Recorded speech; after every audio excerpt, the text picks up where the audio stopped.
Oh yes, it's the Care Report. It's keeping it rugby with Kobani Bobo, and yep, it's always another one. It's always the big ones too. Some people sort of bubble under the radar. Not too many people get to see them, but when the light is shined upon them, they're the ones who step up to this.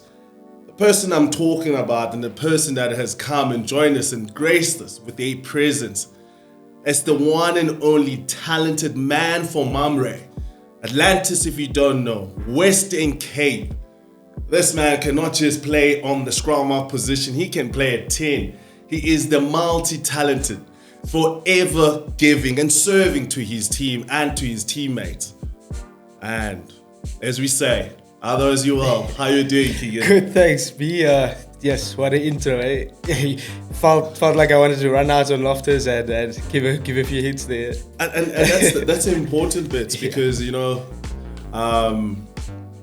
there's a lot of pain and there's a lot of hard work that gets put into the game and how much I say we because as a former player and someone who's had the taste of running out on the field, I mean, just that joy of knowing like I've worked hard this whole week. Whatever I was nervous about, just give me that ball now. Yes, exactly. And I think most of the people, they don't see what goes through during the week, your prep, what you go through during training. And just to implement that during a game, it's something special. And obviously in front of a crowd, it's even better. Even better. Mamre, take us back. Your first recollection when someone mentions that and that you are from there. What do you remember? What do you still feel and see and feel from there? Yeah, no, very small town in the Western Cape. Yeah.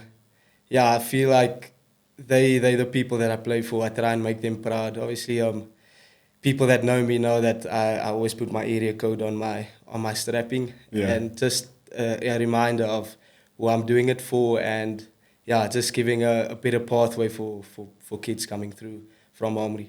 Let's talk to that. I mean, what is that area code? I want to see it. I want to be talking to it. What's the area code of Mamre? 7347. So 7347. Yeah, quite easy to remember, and something that triggers me a lot during games when things are going good, bad. Just look at it while playing, and just a constant reminder of these are people that I'm trying to make proud. How does a young Keegan start off, like 5-year-old school, which primary school you went to? Yeah, I started off at Avondale in Atlantis, Avondale Primary, where I actually played my first rugby match. So they've done a lot for me, obviously igniting that fire and... So you say Avondale Primary? Yeah. So you start off then? Yep, that's where I played my first rugby match in Atlantis. And my dad, that I mention a lot in a lot of interviews and stuff that I do, obviously a big part of why I'm doing it as well. Played a lot of rugby in the Western Province club rugby leagues. And also played for Western Province Dizers. I think it was in 99. They played against, I think it was France, touring this side. Big influence in my career. Yeah, and then from Avondale, I moved on to Swartland Primary in Malmesbury. Yeah, where I accomplished under 13 Craven Week. Played in Bloemfontein, and then, actually met Johan Goosen that I'm playing with now. And he started at the Cheetahs. So, that's quite a cool memory to look back to. And then, I moved on to Swartland High School. Played a few games there. Obviously, played inter-schools, which was against Igenote. And, Boland is just such a big region. So, a lot of mates that I've got to get to know there. And, I still have contact with them. And it's just cool to see everybody's stories and the path you walk through. It's actually like they have such a big part of it, and just to keep that connection with them, it's quite special. And then started my grade 11 year in Garsfontein in Pretoria, I think, which was a very big move for me. Obviously far away from home, parents, and I think that's where the spark started of trying to make people proud in my community. Not only your family, but paving a way for kids also to get these opportunities. Oh, I mean, you talk about your dad, Franco, right? Yes, correct. So you played at 10 and 9 too? Yeah. What Actually started off as a 10 and then moved to 9. Just a bit opposite of for you. what I'm going through right now, yeah. I mean, what club was he playing for? Hamlets in Mamre, yeah. Okay. Hamlets rugby football club. And he gets into the Dicer side. Yep. In 99, I mean, I have to go back and I mean, the teammates that he had. I mean, Yeah. were you, I mean, you were like, No, were you born? I was born that year, yeah. Yeah, you were born that year. Yeah. So you could not even recollect. I mean, I think guys like Tinus Linier was playing there, Clark Roberts was playing there. Yeah. Clark is actually from Mamre as well, so yeah, Clark Roberts? Yeah. Unbelievable. Yep. Now, Yeah. remember I was talking just before this, and I was saying someone said, let's go to Atlantis and go do a coaching clinic. Yeah. And it was actually Clark. Yeah. Clark was part of the people. Now that hits home to me Yeah. too. I mean, that Dicer side was Western Province team. It was a team that Chester Williams played for, Yeah. Jerome Parvater. I mean, these two you are like people, may his soul rest in peace, Chester Williams. So your memories, did you get a chance to watch and see your dad play? Yeah. For the legends? Yeah, thank you for asking that question, because I think whenever I speak about him, he always asks me, yes, please motivate a bit more. And but I did get a chance to see him, obviously a bit in his later years, playing for Hamlets. And I think they were playing in the Super League B that year, that I think it was his last year of playing. And then they had to play exhibition match against UWs. Yeah. And I just remember this memory of me running on with a tee, him kicking for post, and them winning that game to go to Super League A that year. So I think that's something special, and it would stick with me. I mean, what kind of player would you say he was from your eyes? I mean, I remember my dad was like a big giant of a man. Yeah. I used to think, when I think about him and sort of envision, I mean, what type of player did you see when you were growing up?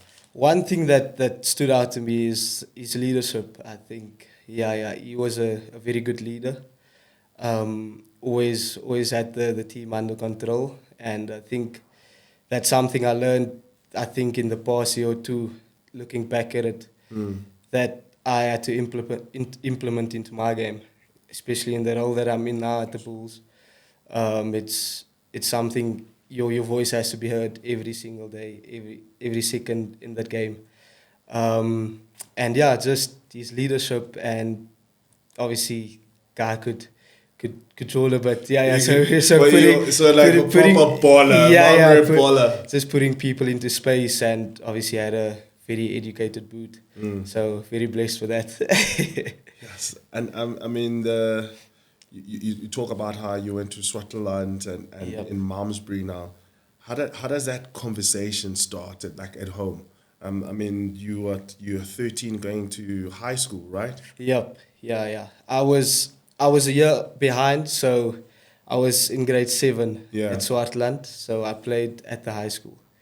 And obviously Malmesbury is also a bit. It's a travel distance away from Mamre. So I think that also helped me a bit with the move to Garsfontein. That distance of, you always far away from home, and so you get used to that. I never knew it was going to be that tough coming to Garsfontein. Obviously there you can go home now and then, or you can decide, okay, I miss home, so I can just go home. But it was like, you can't just tell the teacher or whoever at the hostel, I just wanna go home for the day or whatever. But the move to Swartland was, I think, it was quite special.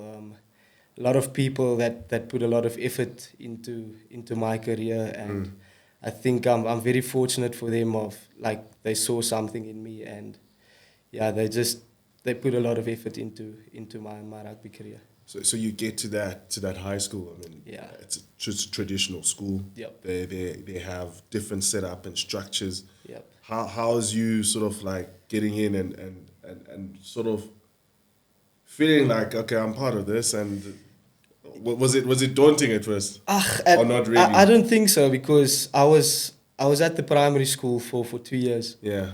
I started grade 6 there. Yeah. Yeah. So Okay. So yeah, from my move from Avondale to Swartland.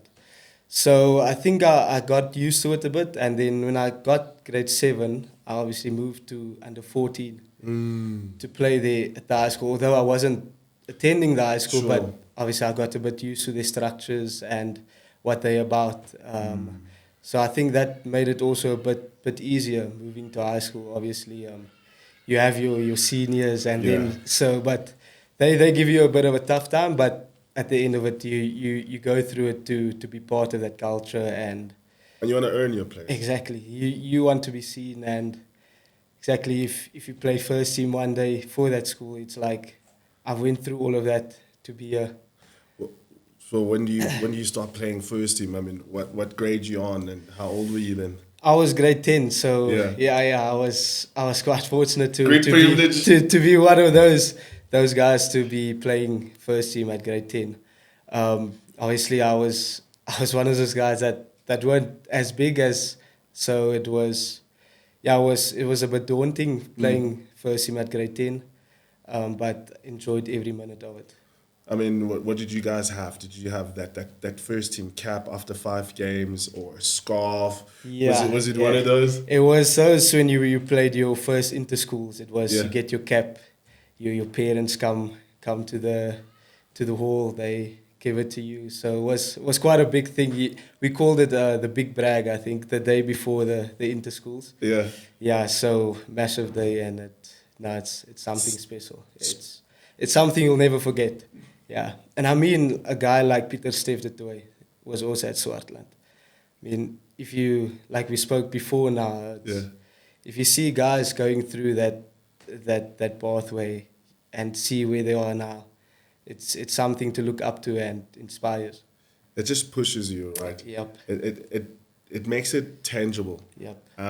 It's a scenario like, so now you get there, and then so now you're gonna play in the Boland, sort of. That's in the Boland, right? Yes.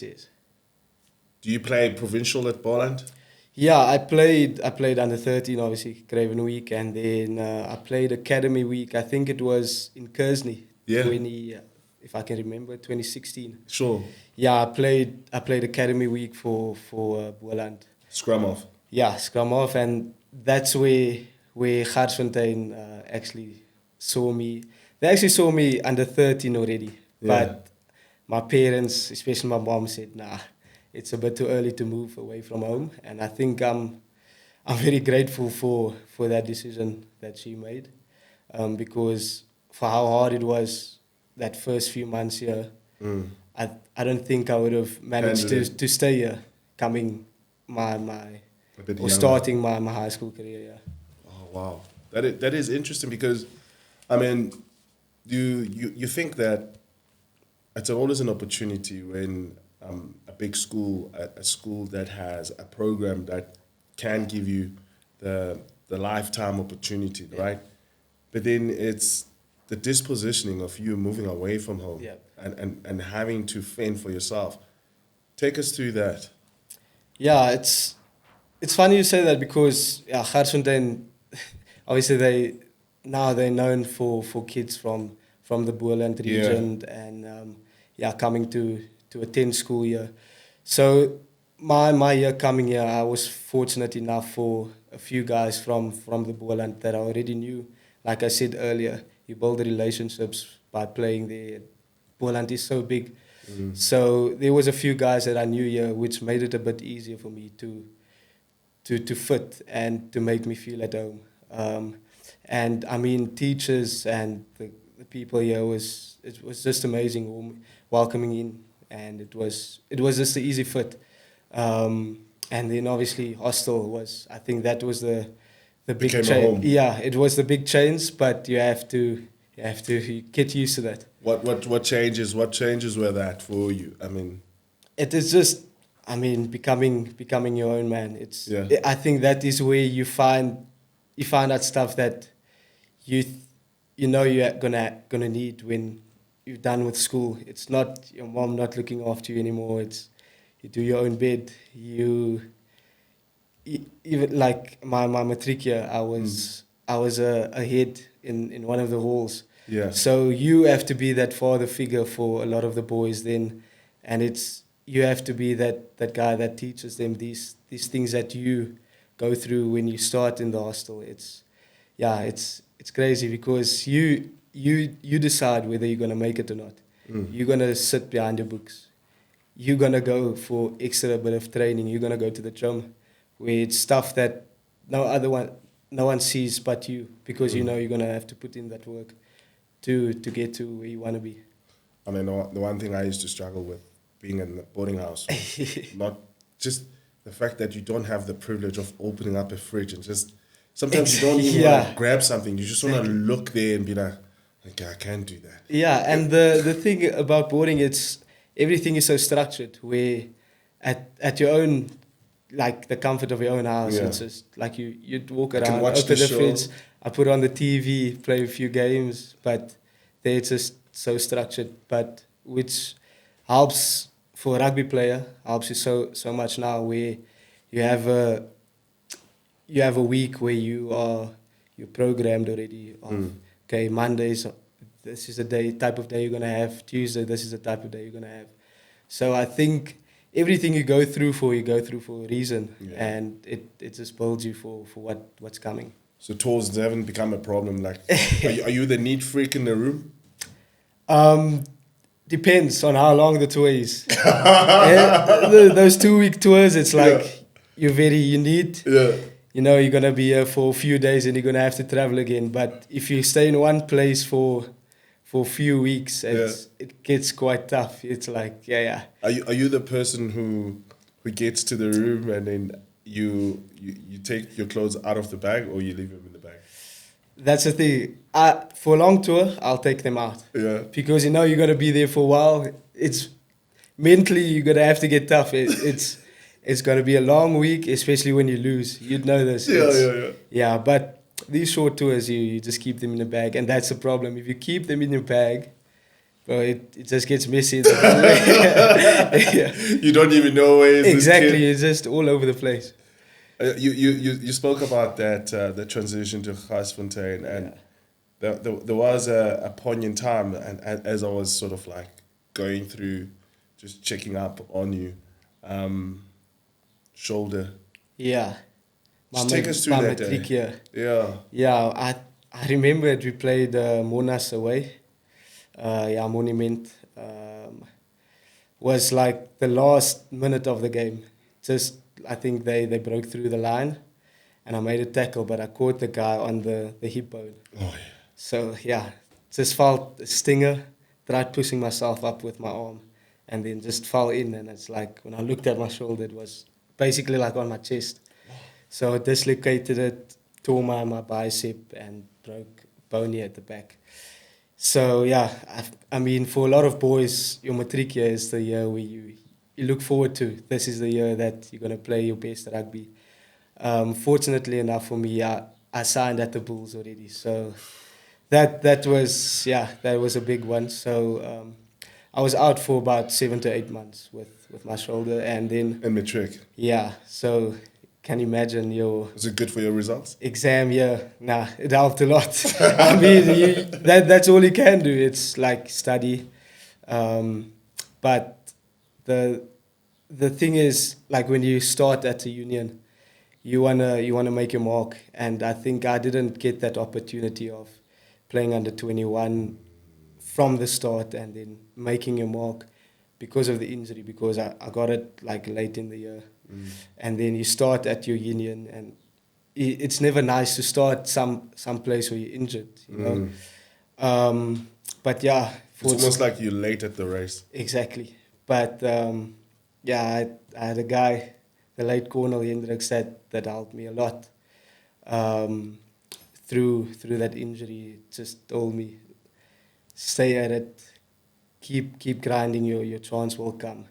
And finally, when I got over my shoulder up and the injury and all those months of hard work, I played my first game under 21, and then everything just kicked off from there. Yes. I mean, mom must have been worried. Yeah, especially being so far away from home. Yeah. I mean, how does that work? And what happens?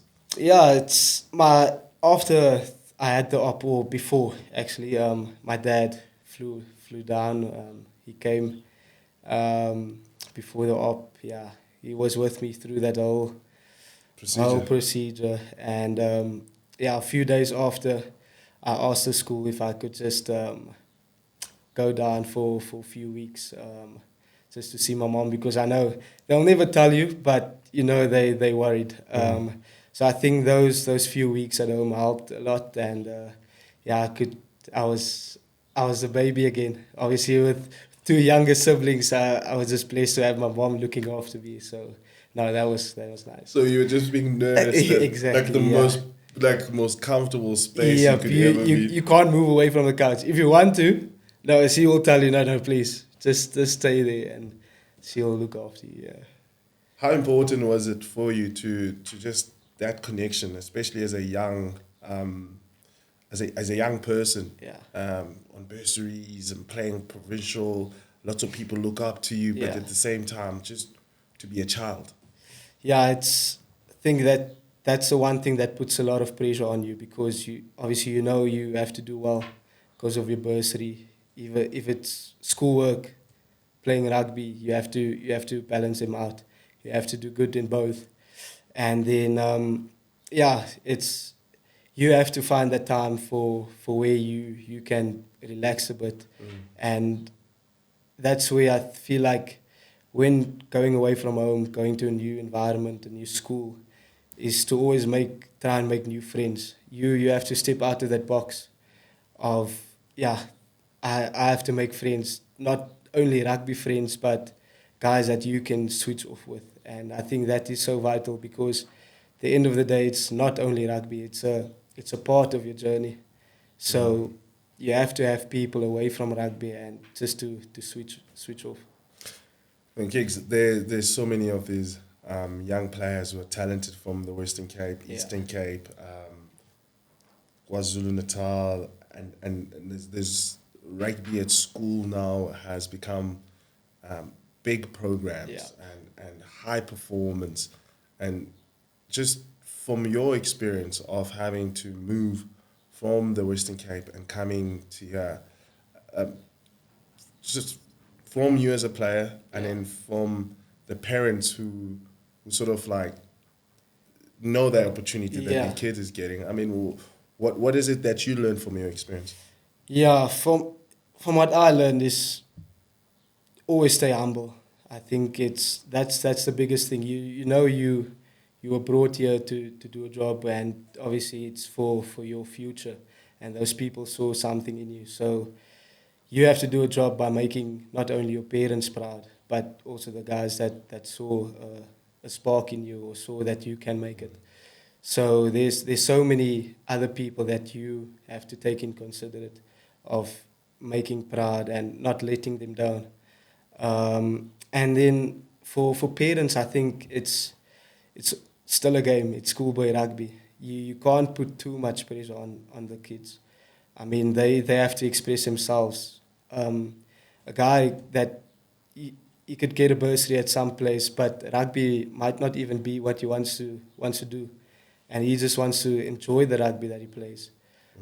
So I think that's something vital of where parents put a lot of pressure on kids of you have to make it, but he maybe just wants to play for fun and make pathways for something else that he wants to do after school. I mean, the one thing about the game, I mean, I can put it to say to all the other games, especially like team sports, is you learn how to be a team player, right? Like where becoming a team player, it will serve you even just on relationships, Yep. on having to be a working colleague, Yeah. understanding what being loyal Yeah. and having integrity. Yeah. I mean, talking about the gents that you played with at school, at Gasfontein, at Swartland, and Avondale, like, Yeah. I mean, there's still always that respect, right? There's always that guy Yeah. you thought to yourself, this one is going pro. Yeah, yeah. But then you still have that thing about him. Exactly that. And feel like even in Mamre, there's so many kids that you looked up to, but they were your age and Yeah. even younger. You thought these are going to be guys that are going to make it. And I mean, even when I go back home now, it's like you said, you still have that respect for them because you knew what they had, what they could have been, and they just didn't get that opportunities from schools like I did. And I think that is what I strive for, and that's why I want to inspire those kids at home, and pave a way for them to get those opportunities. And sometimes it's a lot of luck as well. A lot of luck where someone would see you instead of the other person. But yeah, and just it's sometimes it's sad as well because there's guys that you go home now and you see they it's not going as good as what it is with you, and you know that those were quite close friends of yours, and you always try and help them, whether it's on the phone, but you always stay connected with them. Yeah, I mean, it is a responsibility, you know. I mean, you think about the Montessori schools; they always talk about no one to be left behind. Yeah. And you always feel that you have, it's not a burden, it's part of your load. Yeah. Right. It's like it's part of your load. You know it's heavy, but it's part of your load. How do you manage to sort of stay up? Because I mean, going through an injury is a very lonesome place. Yeah. Yes, you can have people around you. Sometimes even the people around you don't even understand the sort of fight you're going. Like, and it's lonely times going through an injury. And like you said, you can have your circle of people like trying to motivate you or whatever, and not every person is motivated every single day. So if they're not motivated, how can they motivate you? So it's just the thing of where you want to get to. I think that is something that drives me. So even though no matter how you feel, you have to get up. Even you can be at your lowest, you just have to do what is needed to do that day. And next day you might feel a bit more inspired by your story, what you've done and what you want to achieve still. So I think it's a lot of lonely fights in your head, but it's stuff that you have to get through. I mean, may your soul rest in peace, and what a legend, what a human being. Cornell Hendricks sort of embodies that. Yeah. I mean, the welcoming to professional setup, professional rugby. How does it work? How does it happen? How do you guys sort of strike up that conversation? Yeah, it's a very tough situation. Obviously with Cornell, I mean, like I mentioned earlier, when I signed or when I got to the Vodacom Bulls, he also got that lifeline from the Vodacom Bulls. So we basically got to the Vodacom Bulls at the same time. Yeah. So obviously he was busy doing his medicals and stuff, and I was busy with my shoulder injury. And I think that's where we connected, and from that day on we just stuck together, and he mentored me throughout the years here at the Vodacom Bulls. And I mean, whenever you mention his name, wherever you go in the rugby world, there's so much respect for him and for what he has done and achieved. I mean, so having been through this, and the fact that he comes from the same region as you come from, and then your hero becomes your competition. Yeah.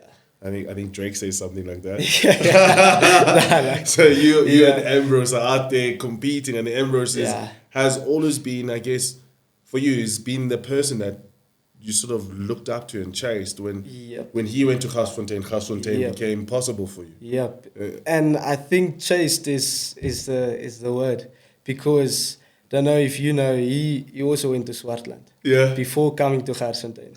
So we basically went through the same path and way of getting to the Vodacom Bulls and to where we are right now. So I was always chasing him, and I think that was also, like we mentioned now, a bit of pressure, because people look up, or people think that you should be doing what he does, or what he did for the school. So If he gets there, he scores 20 tries. exactly, Keegan is scoring 25. exactly. So, but I think we are quite similar in how we play the game. Obviously, we like the running game, and we both had to work on a bit of kicking games, and yeah, so I think that's where our game evolved, because after school, you can't just be being that player of, you can just drive and run all over the park. You have to stay in a certain structure of what the team plays. And with the Vodacom Bulls, we obviously we have a very good, a strong kicking game, and you have to make sure by your extras or what you do, you are the guy that suits that position best. It's the funniest thing when lots of people talk about game management. Yep. Lots of people talk about the kicking game, the attacking kicks. Yeah. Do you think? I don't think everyone is sold when people start talking about it like that. How do you sell it to like, I mean, to a younger self? Let's say now you are pitching there, and you have to pitch it to yourself. How important is it for you to have that skill and that understanding, let's say, at an earlier stage than you have now? Yeah. How would you sell to yourself? How would you sell it to If yourself? I'd known what I know now, I probably 4, 9, or 10 kicking game would have been one of the first things that I would have worked on, because like I said, there's a stat that goes through, is the team that kicks the most is most likely to win the game at the end of the day. And it also depends on the type of kicks you kick. So for a younger guy, it is, you should work on every single kick that you would need in a game, whether it is a scrum half, a fly half, a wing, a center, because everyone needs to be able to kick right now in today's game. I mean, if you look in conditions, you're not always going to be playing in a sunny day, and so for us going on tour, you play in the wind, rainstorms. Connacht, that's a place where you don't want to be playing. So it's like open stadium, the wind it's all over the field. So going through techniques of how you should kick, and not only to kick, it's like you have to go through that fundamentals of put yourself in situations of, okay, this is the weather this day, the weather is like this the next. So I think you have to. They always say you have to play the game in your mind before you go and play it. So I think you have to put yourself in those situations. I mean, you come to the Bulls, and I know you're one of your players that you admired and looked up to. Pine. Yeah. Ruan Pine Pino. Yeah. I mean, what a legend, what a player. Yeah. But then you get to work with someone who, of the same sort of vintage, if even, I mean, Fourie du Preez was just something special, else, right? Yeah. You got to work with Fourie. What did you see from just watching him? How he set up his drills, how his manners and the way that he sort of did his thing. Yeah. What did you see?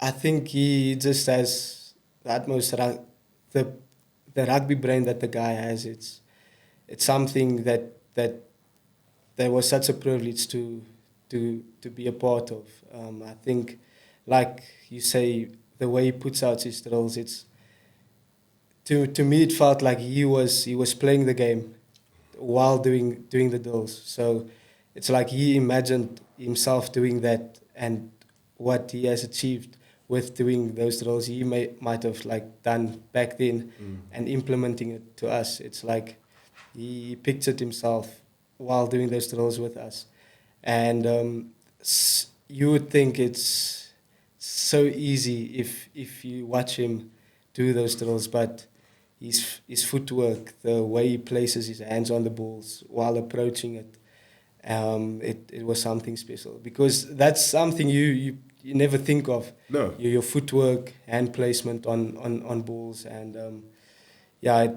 it just makes everything so much quicker when it gets to a game. Like, when you approach a ruck, this is what I need to do. This is where my hands have to be. And for a 9, obviously, everything is not about the ruck. You have to be scanning. You have to be the eyes of where the next play is going to be. So I think that is something he taught us that was quite eye-opening. Obviously, you just want to play the game, but the older you get, the higher the level that you play at, the game just gets so much quicker. So I think that's something special that I learned from him. Your first game, Yeah. it's against the Cheetahs, Yep. right?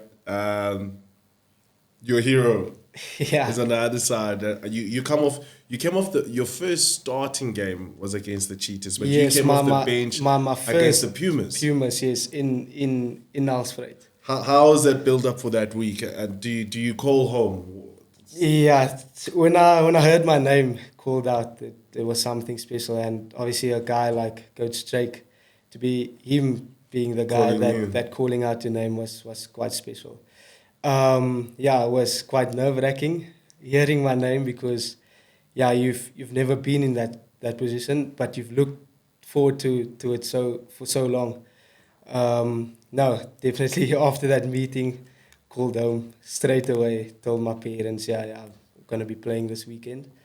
But I think guys that made it so much easier for me was a guy like Mamre and Ivan van Zyl.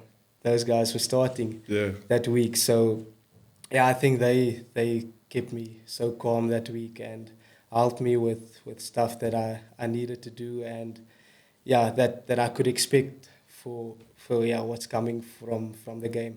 And obviously they've played the Pumas or whoever you could mention many times, so they would know what to expect. So I think I was very fortunate to have those guys there with me.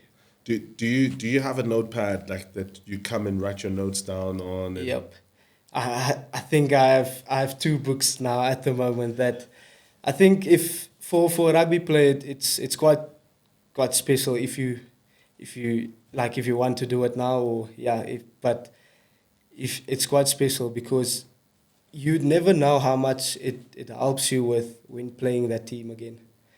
Jotting down this is how I felt during the week.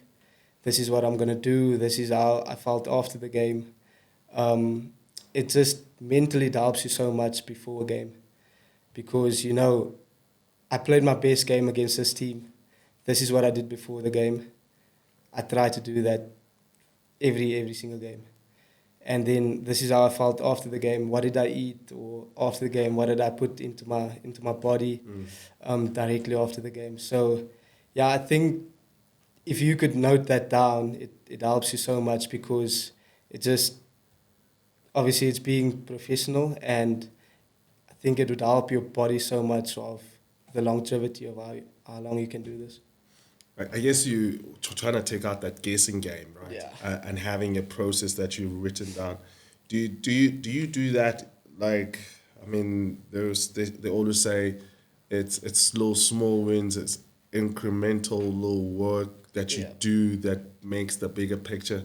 Do you jot down like every single day, this is what I want to do, this is my goal, this is I mean, I'm not to give away your trades of secrets. But how important is that so that you can always sort of measure up those weeks? No, it's very important because if you don't plan to do something or to achieve it, and you don't have any planning, then I feel like you're just doing it for fun. You're sucking it out of your thumb, exactly. So for anything or everything that I want to achieve, there's planning going behind it. I mean, I'll dot down, this is how many kicks I would want to kick today. And I would never kick less or kick more than that. This is the amount of passes that I want to go through today.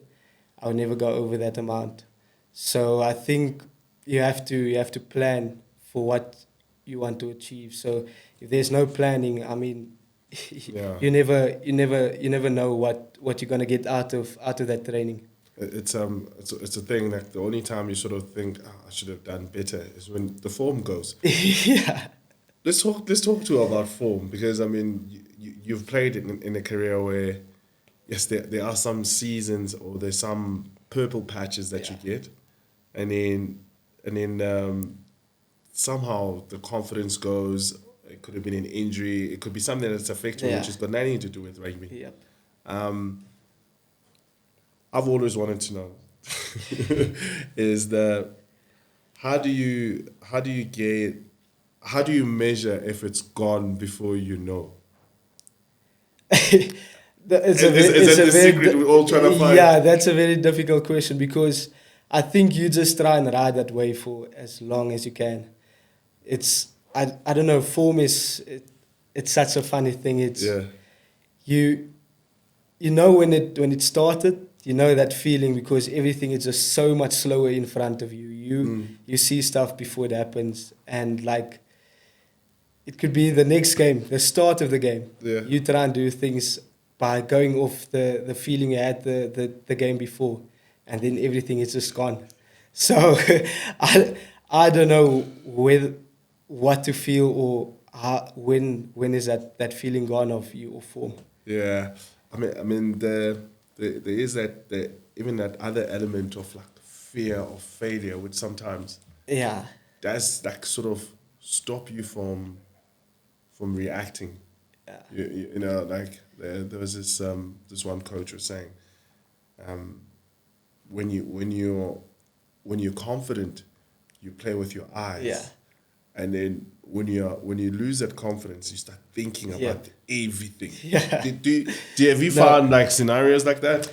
No, yeah, it's quite tough because of the position that I have to play now. Because I mean, if you like we're speaking about form now, if there's guys that aren't on form and they're struggling through a game, whether it's next to you, centre or your scrum off, or it is a forward, they're always going to be looking at you as the pivot of, okay, what do we do now? So you can't be thinking of so many like other things.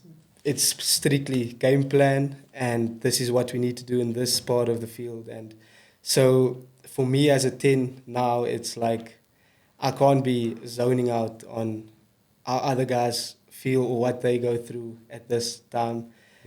So I think, like we said now, the planning during the week and the way you trained will help you so much playing that team because you've watched so many clips of them. You dot it down into your notebook. Okay, this is what I need to expect. So when you see that pictures, it's not for the first time you see it. You've seen it so many times during the week.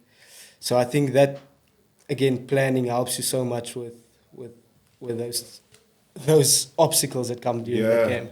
I mean, and then that first starting for the Bulls, you got the 9 jersey. Yeah.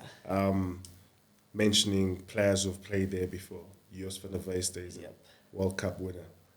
Fore de Pre, 3-time Super Rugby champion and a World Cup winner. Ambers Papier. What am I forgetting? Francois Hoogaard. I mean, there is a whole lot.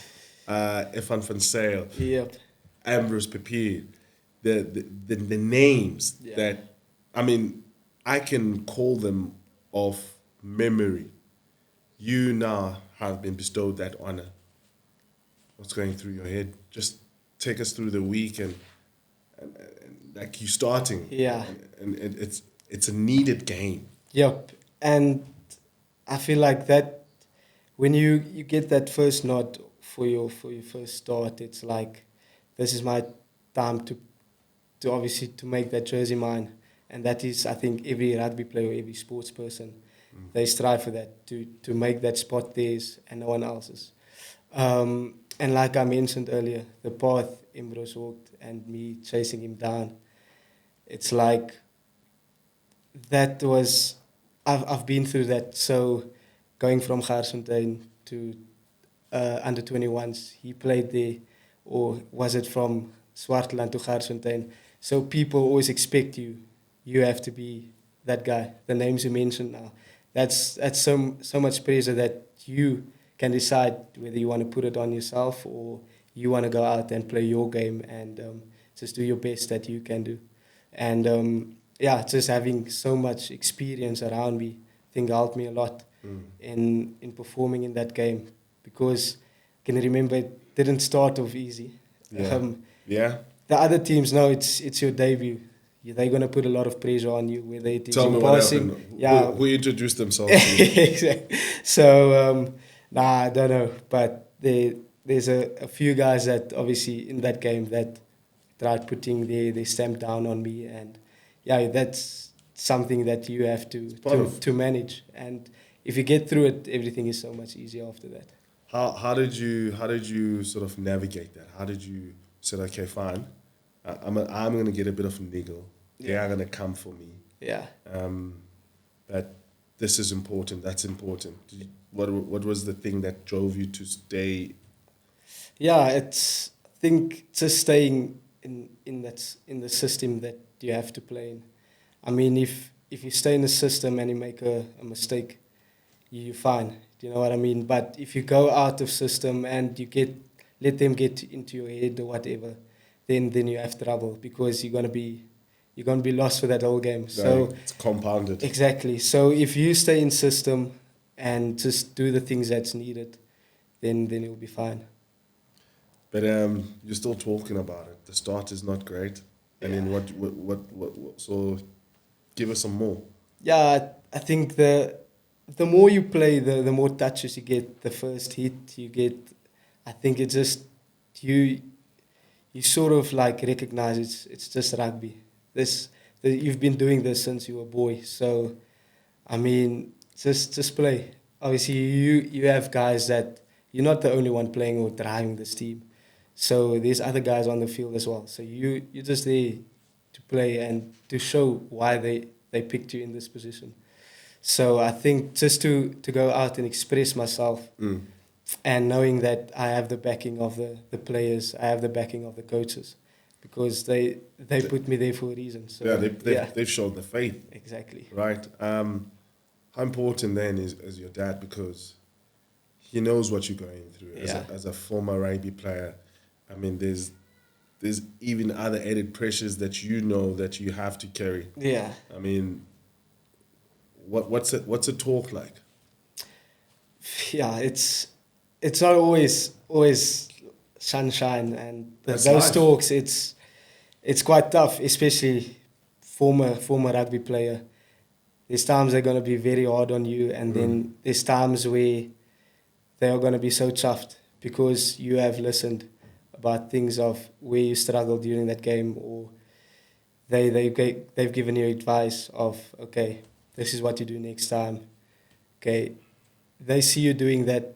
I think that is a feeling that you want them to have, where they see, okay, you did listen, you did do this, you bettered what you did the previous game.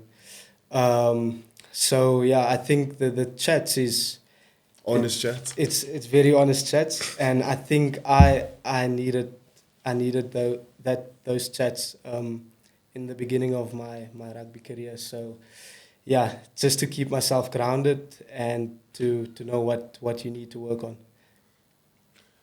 I mean, you're a Currie Cup winner. Yeah. Talk to me. I mean, you didn't just win the Currie Cup. You were in the Carling team of the year. Yeah. And that was voted by the fans. Yeah. Winning that Currie Cup. Something special. And I mean, I think the first thing I went to go and do is like look at the Springboks and people that have won the Currie Cup, and there's names that you think that has won everything and has won a Currie Cup, but hasn't won anything, or hasn't won a Currie Cup. So for me to win a Currie Cup at such a young age was huge, and even to the guys that I won it with. I mean, Dwayne, he was our leader. So Yeah. I mean, to just for him to be leading that team was something special. Yeah, no, and I mean, What did you learn? to be voted? Yeah. Sorry, to be voted. No worries. By the fans was, I mean, I felt like I was seen. My hard work paid off, not only for myself but for people that watch me, kids that look up to me. It's like, no, they've seen you've put in the work, and they just award you with that. That's a purple patch. Yeah. I mean, from the shoulder injury, Yep. to be now being, voted by the public. That Yeah. to me.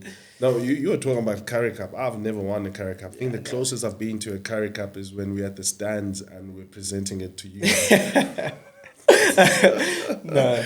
I've lost so many semi-finals, more than I care to remember. But it is a special thing. Yeah. It is the oldest provincial trophy in the world. Said Donald Currie was named after him. Yeah. And I've seen guys lift that thing, and I've seen how teams gain energy. Yeah. How much energy did the Bulls gain there? No, I think that cup, it meant so much to us because obviously Coach Drake just came in, and I don't think we expected to win it so quick with him, and the energy we gained for the URC season, it was immense because I think we played our Currie Cup final the week, and then straight after we had to travel to go and play Leinster the next week. So I think that you still rode that wave of, okay, we won a Currie Cup, but the difficult thing was to switch over because you're playing one of the biggest teams the next weekend in the start of the URC. So I think it gave us a lot of energy, but you still knew you had a job to do against one of the biggest teams in the world. Yeah, I mean, for us, people who are not on the know, I mean, you will not even know anything about traveling to New Zealand and playing a Super Rugby match. So please put us into the light of now the URC travel. What is it like? Everyone talks about how hard and what. Just give us the detail. Yeah, no, very hard. Like, I don't know. Yeah, a lot of teams try and travel business class and via like direct flights via wherever you go. But yeah, for us, as a lot of people know now, because obviously it was in the media and stuff, we went via Doha and then go to Heathrow, wherever. And you have to fly economy. I don't think for sports guides, sports persons, I don't think it's professional because people expect you to do well after a flight. They don't know what you've been through and all those traveling hours. How long? So from Joburg to Doha is about 10. Yeah, 10, and then another 8, if I'm not mistaken. So that's an 18-hour traveling flight, sitting in a confined space. Exactly. I mean, you are you given things to do in the flight? Mostly like your layover. You have a bit of time. So I think what the Vodacom Bulls and the staff have done was by managing us was quite important. They always had a plan of, okay, this is what we're gonna do. Probably just a few stretch sessions when you land that side, or you go for a bit of swimming and stuff like that. So I think managing us and having a plan of this is what the guys need, or this is what that individual need to be at the best for the game. I think that is something they put a lot of thought into, and that planning was immense. I mean, are you guys traveling as the full squad, or how does the travel look like? Yeah, in URC we traveled as a full squad, but I think it was a bit more tough in the Investec. Don't know what was the issue there, but Sure. I know it was quite tough traveling in the Investec Cup and Challenge Cup, because we had obviously a group, say your playing group or your starting group flies this time, and then guys on the bench and the extras fly on another flight. And as you know, as a team sport, you'd always want to be together, and Yeah. I think that is something that helps you for the prep as well during the week, and just that connectivity. Sure. So no, it's quite tough, but I mean, it's stuff that fans don't see, and they don't want to hear about. They want to see you do well on the weekend and win. So that's a tough thing. It is, and I mean, it's a sport that, it's a funniest thing. So I mean, I know you enjoy a bit of golf. Yeah. And you've seen how people go watch golf, even like dressed up as a golfer, Yeah. acting like as if they're gonna jump on, and then us rugby, from punditry to supporters to rugby enthusiasts, and we all think that we even know better. We're screaming at you. Take us for instance, the travel to Bordeaux, let's say. Yeah. Right. I mean, last year, you guys did that trip. Yeah, we played Bordeaux, yeah. And great result. Yeah. In whatever circumstances, because I know you guys played in that game with the sort of a less of its expected starting team. Yeah, and I think what the coaches did well was they didn't put a lot of pressure on the guys. I know I'm not playing my first choice guy this weekend, but you just go out and express yourself.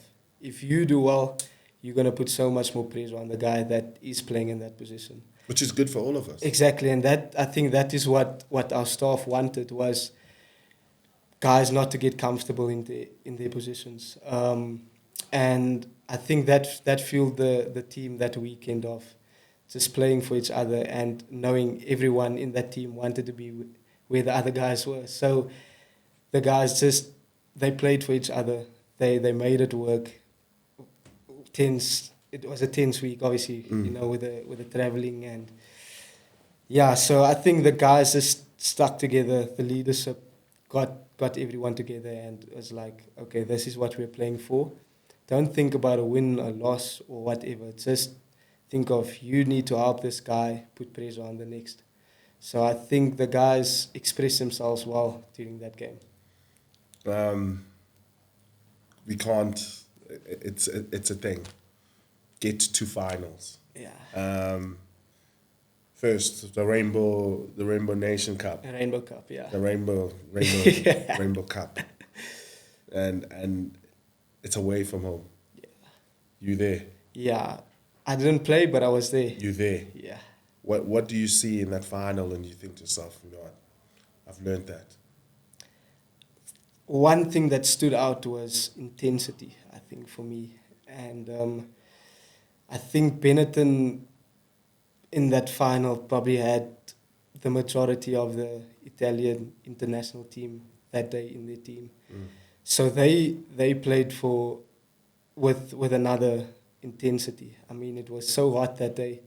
I remember warming up, and I was kicking with Gio, and it was like it's so humid, the ball is wet, and like, you know how the Italian crowds are. It's like they're so passionate, and they're so on top of you there, and it's like, I mean, that game was an eye opener for what is expected from a Vodacom Bulls side and playing in a final. So I think a lot of guys played in a international international cup Test for match, yeah. for the first time, that game, or because you only played against the Sharks, Stormers, and the teams that are here, but the final was the only game that you played against the international team. Yeah. So I think, like I said, it was a big eye opener of what is expected from a player, and what you need to know about other teams. And then Cape Town. Yeah. But before Cape Town, the Dublin, what can I call it? The Dublin hijack. Yeah. I like that. The Dublin hijack, Bulls drawn for the semi-final against Leinster away from home. What's going through the minds? I mean, you are looking at your senior players. Yeah. The Bulls change a few things on the tactically. Yeah. But what was it that you sort of, if no one else believed, that 26 or 29, how many players traveled there? Yeah, 32, I think. 32. Part of it. Yeah. What happened? I think it's the thing that helped us a lot was probably no one expected the Vodacom Bulls to win. So there's no pressure on you. You know you have a job to do, and you keep it internally. So it stays in the squad. We come here to do a job, and whether what anyone thinks, even if it is your own support, they might have had doubts about you. Did you get a message from home? They might have doubts about you playing Leinster in Dublin. It's never easy. It means it's Leinster. So, I think the senior players were just, I think they knew what to expect, and to help the younger guys of getting to that same mental level.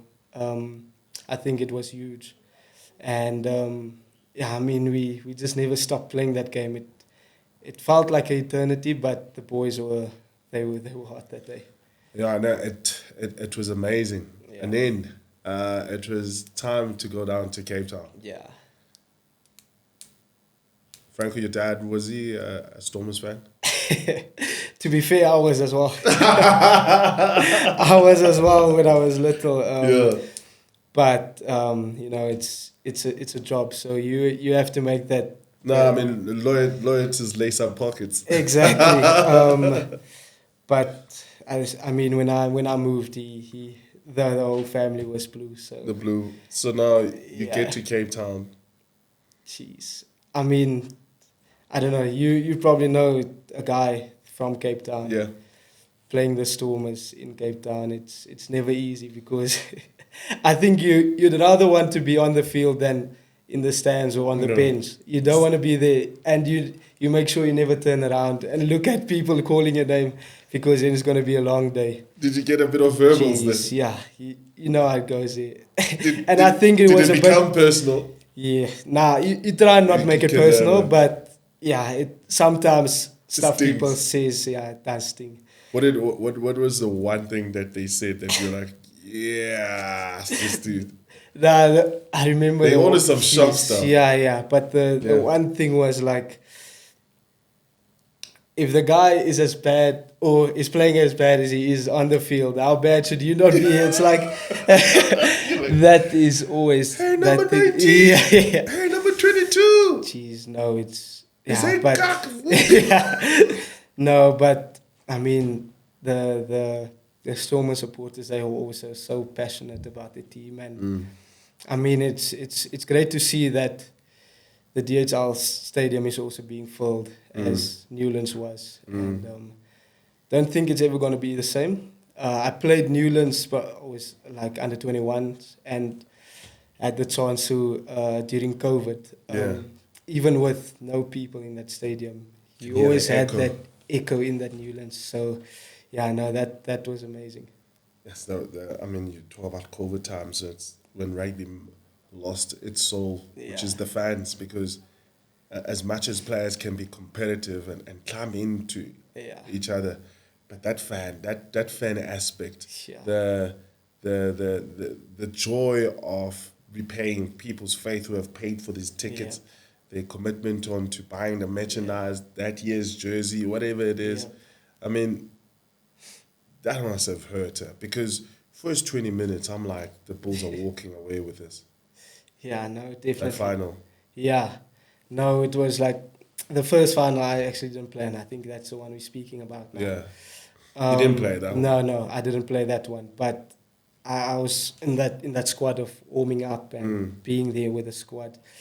And I also thought, geez, this is going to be our day. And like we mentioned now, I think Cornell got a yellow card, I think close to half time or something like that. And almost like a turn of events after that. Yep, and like we said now, the fans just they turned it up because they also could feel this is the turning point for them. And I think, geez, they just kept on coming for us. And we were still in the game for till the last minute. To the last minute. Exactly. It was never over. It was never over, but you could feel, I mean, if you've played rugby before, that there's just no way you have that feeling of you're never going to go, like, get close to scoring or even get points on the board. Sure. Yeah, so I think, credit to them. They knew what they needed to do and what they had in that final of getting themselves over the line. Now the Stormers win provincial, interprovincial, and massive club championship cup, which I mean, there's so many teams that have gone before, but the Bulls just perennial winners. Yeah. The next year, you guys give yourselves another chance. Yeah, it's like, I mean, you never think you're gonna get another chance. Yeah. Obviously, it's like, you work hard to get to a final, and geez, like you only, it's an eye opener only after that final whistle goes for that semi-final, and then you recognize, okay, I'm here where I need to be again and what I've worked for, but I didn't like the work and the feelings and the mental battles you go through after maybe losing a game that you should have won during the season, and you think, geez, this can't snowball effect of us not getting there. But I mean, so much hard work from everyone at Loftus to be able to fight back and get to another final. Yeah, it was immense. At Loftus. Yeah. Gee. Everything we wanted. Yeah.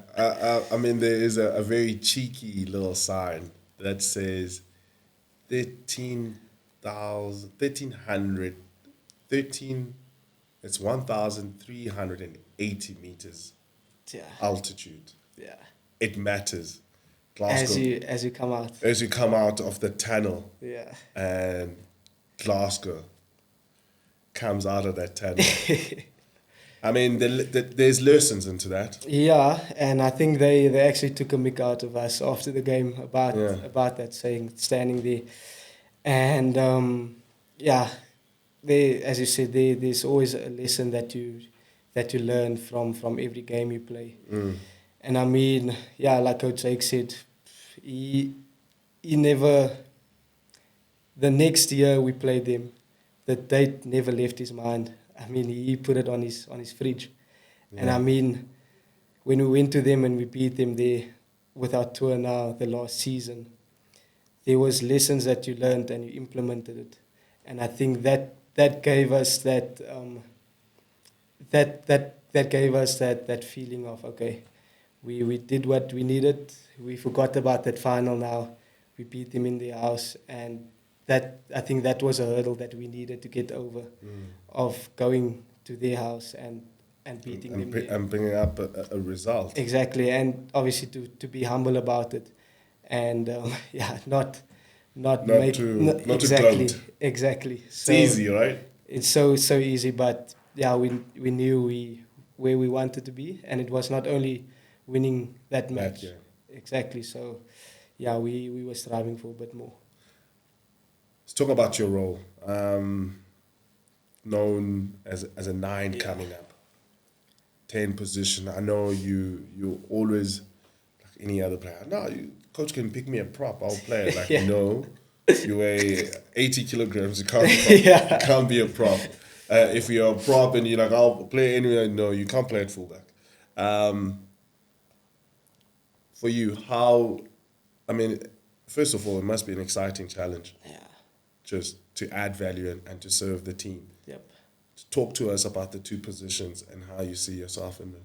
Yeah, I think for people that haven't played it, it's probably like, wow, how do you do it? But I mean, 9 and 10, they complement each other so much. You as a 9, you know what a 10 wants from your 9, and now playing at 10, you know what to give to your 9 and put him in situations that he would feel comfortable in. So I think me juggling in between those two complemented my role a bit more and made it so much more easier. Because you know what you want from your 9, you know what you want from a 10 playing 9. So it's you basically with your other drivers or the coach on the field the day where your coaches are in the box or wherever you have to drive what you've prepared for this whole week. You have to drive that message and what you want out of the game during the game. I mean, I want to talk about it. I always feel like a man has to be in the room to sort of mention their names. But there's a new coach at the Bulls. Yeah. Bulls have got a new season. Yes. There's new energy. There was I can say unsavory sort of parting ways with the director of Rugby, Jake White. Yeah. What has it been like now? I mean, the last 6 weeks, I know you've had a few sort of run-outs and checking out what's going. The last just the 6 weeks, and if you want to talk about what the players went through, through that transition, because it is something that was I traumatic. know it was quite tough for a lot of players. I mean, to find out about it when you're still in your off season or you're not even back at Loftus yet, was quite tough. And I mean, there was a lot of guys that he backed and that Coach Jake maybe didn't back that much. So for a guy like me, it was tough because he was that guy that believed in me, putting me in the 10 position and had that faith in me.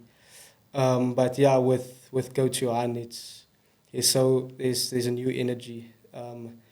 With him is a very different type of guy to what Coach Jake was. It's different values, different way of doing things, and I think a lot of guys needed that new voice and needed that new energy. And you can feel the energy is a bit up in Loftus, and the guys are quite excited to have Coach Johan at Loftus. Akis, I mean, he played at the Sharks in 2007. I think he was 37 at that stage.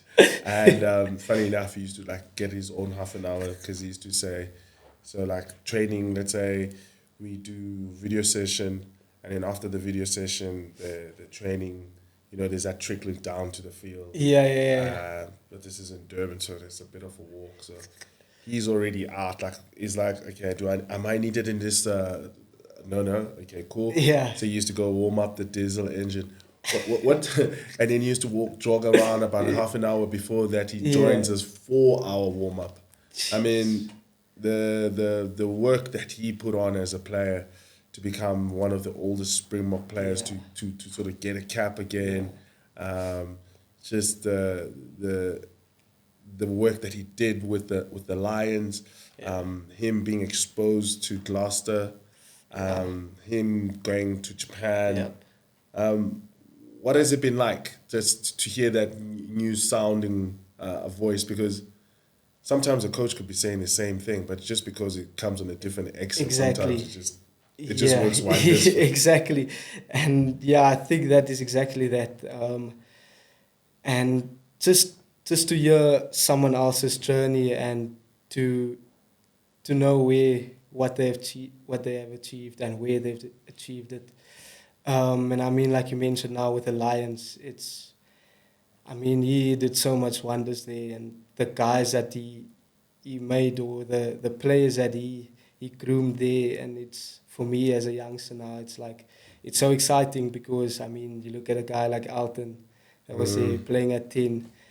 He was, I feel like he was always on form there. Oh, and it's like, he was immense. He was on the crest. I mean, I get goosebumps. Yeah.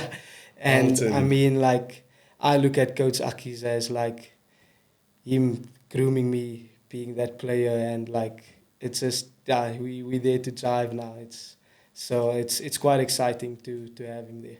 And then, I mean, you wouldn't be playing professional rugby if there was no competition. Handré Pollard is pitching up.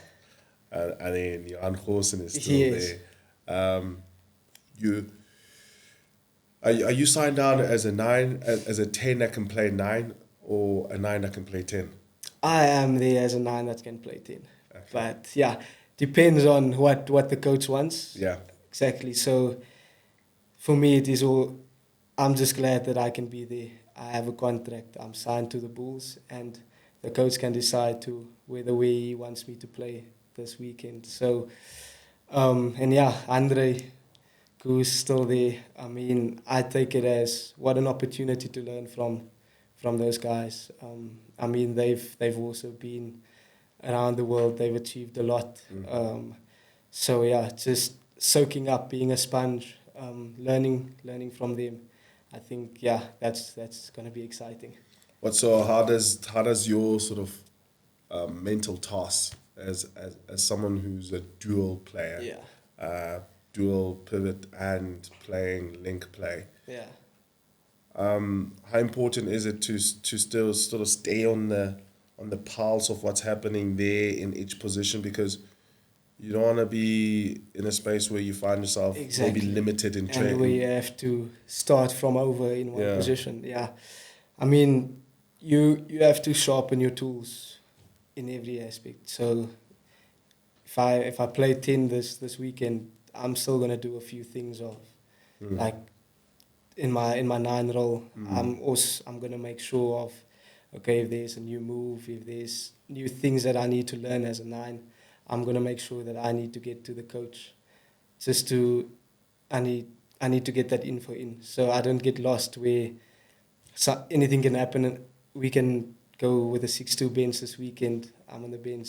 I go on as a 9, and I feel lost in that position. So yeah, I feel like you always have to stay sharp in both sides, and yeah, just to make things easier for you.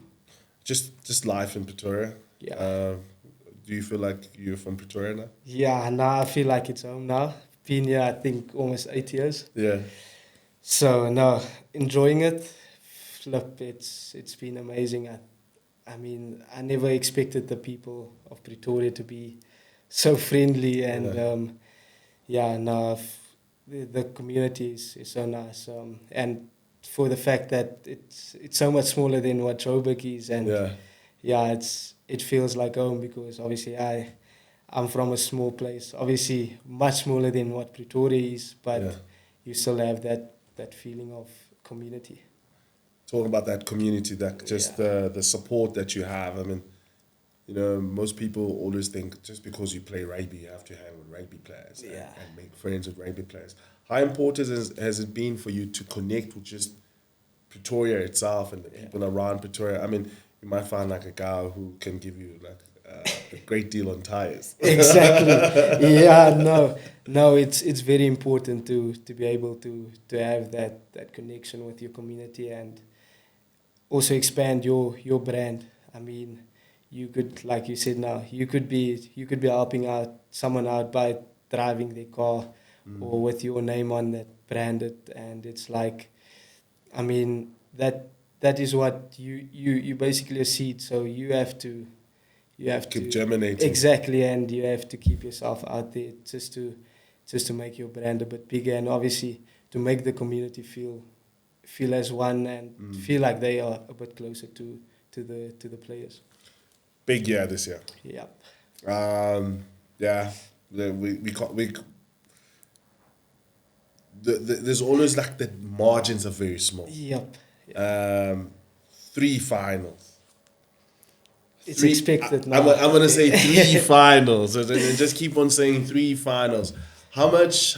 I mean, yes, the head of I can call it the dragon. Head of the dragon is not there. It's a new one. It's everything is changed, but like it's still a remaining factor.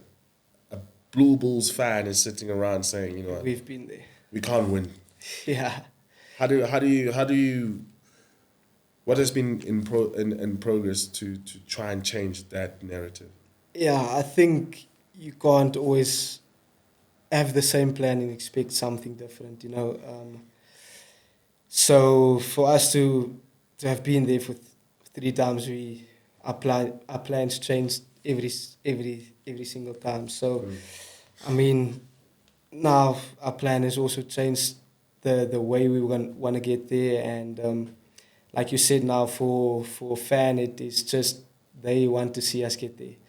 So I think that is the difficult part, and not only get there, it's to eventually lift that cup. And I think, yeah, we have to put a lot of emphasis on getting over that last hurdle and what we need to do to eventually lift that cup at the end of the season. New energy being brought in. Lance Fontaine. Yeah. Back at the Bulls. Yeah. I mean, there's a lot of good, and there's a lot of competition within the squad. It seems sort of problems of past where there was maybe a difference between the starter, that. I mean, everyone is always gonna have their own opinions. Yeah. But like as a group, has it become a thing that, I mean, whoever is starting, how important it is to play so well so that I can get a chance, the one who's not starting?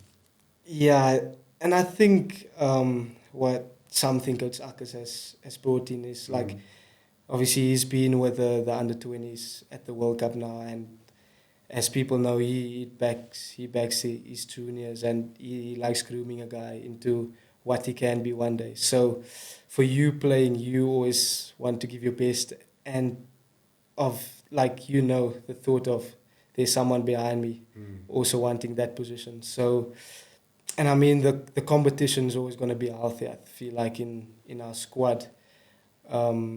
So you always help the guy, whether you're not playing, you'd always help the guy playing that weekend to be at his best. But when it comes back to a new week and training, you're going to push him, because that's a jersey that you want. I'm probably in no time soon be calling you, and hopefully you will come here with a URC champions a hat. Keegan, there's so much we can and we're gonna chat about. This is probably the part 1 of Keagan Johannes' life story as he travels through this great game of ours. I thank you for your time. I know time is precious. It's always good to catch up and have a get together and a chat. I know, especially coming from Pretoria, probably got lost on the way. No. Thank you. No, thanks, Bobs. Thanks for having me. Really enjoyed it. Good seeing you again. And then, hopefully we can play 18 soon and have a chat. Yeah. No, you don't want to get beat. Well, that is it. This is the Kerport, Keagan Johannes. I mean, I told you, multi-talented, a man who can open up anything. I mean, he's a can opener. He will do everything. For the Bulls fans, look out this year. Maybe things could change. But for everyone who's a rugby enthusiast, someone who loves this podcast, it's all about being inclusive. It's all about sharing our stories. It's all about making sure that we can keep rugby real too. It's the Kerport.